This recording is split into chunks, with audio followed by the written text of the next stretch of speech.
Okay, so in this video, we're going to be covering how to create a newsletter. Now, a newsletter is going to be, like I mentioned in the last video, an email that gets sent out at a specific date and time. So this is not to be confused with an autoresponder, which is when somebody opts in, they get a message that automatically goes out sequentially. This is on a specific date and time. So we can either click on Create Newsletter, or over here under Messages, we can click Create Newsletter. What I actually like to do is to go to my existing newsletters and click on this. And then in this case, because this is a campaign that's an example, there's not any that are here. But normally, if there was one, so let me just go ahead and pick a different one so I can show you here.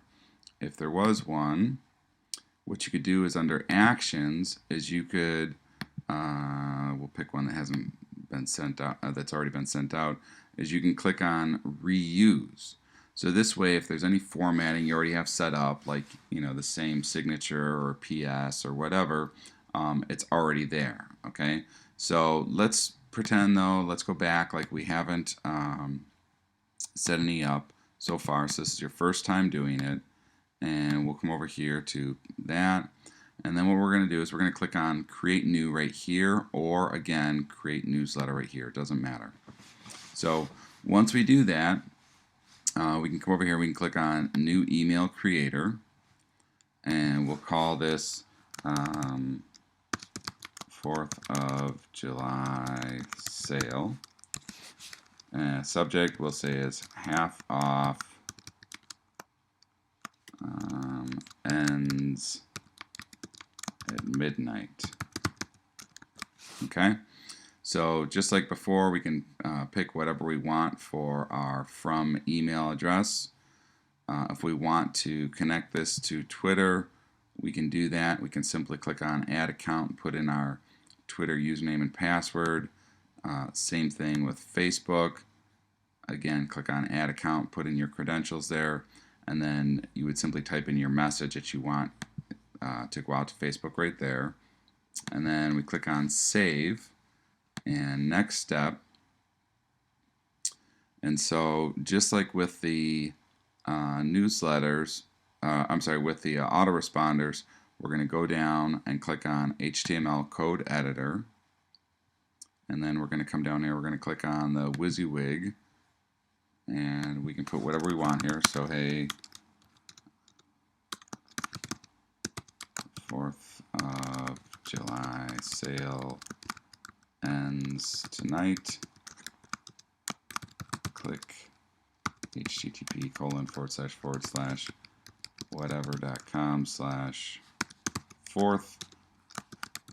Talk soon, Zach. And then we're going to, just like we did with the other one, we're just going to highlight that and copy it and paste it right there. And then we're going to highlight the whole message and go over to plain text and paste it, and then click Wrap Long Lines so that it doesn't go past the recommended width, and click on Close. Save as draft. Next step. Now, we can pick whatever campaign we want to send it to. So in this case, we'll just send it to, it doesn't matter because I'm not going to actually send it out, so I'll just pick this one for now. And then what we do now is we come over here to where it says Next Step, and we, instead of the before where it was when do you want it to go out, the day they sign up, or 2 days after, or whatever, for the autoresponder, because it's a newsletter, we have two options. We can either send it right now, or we can schedule it. Now if you send it right now, that's it. It gets sent immediately. If you click on Schedule, then what you can do is right here, you can click on this and you can say, you know what, this is a 4th of July special, so I want it to go out on the 4th of July. Okay, and I want it to go out midnight, or whatever, the night before, so like at exactly 12 o'clock in the morning on the 4th of July. So you would click Done, and then if you want, one of the cool features that GetResponse has is you can do what's called time travel, and so you can have it where it'll deliver your campaign at a specific local time. So you might want, for instance, if it's, I don't know, something like the lunchtime special, good for, the next 60 minutes, you could have it go out at noon wherever they're at and say, hey, this is just good until the end of lunch. Okay, so pretty cool concept. And then we would simply hit send right here, and that's it for setting up your newsletter to go out at a specific date or time.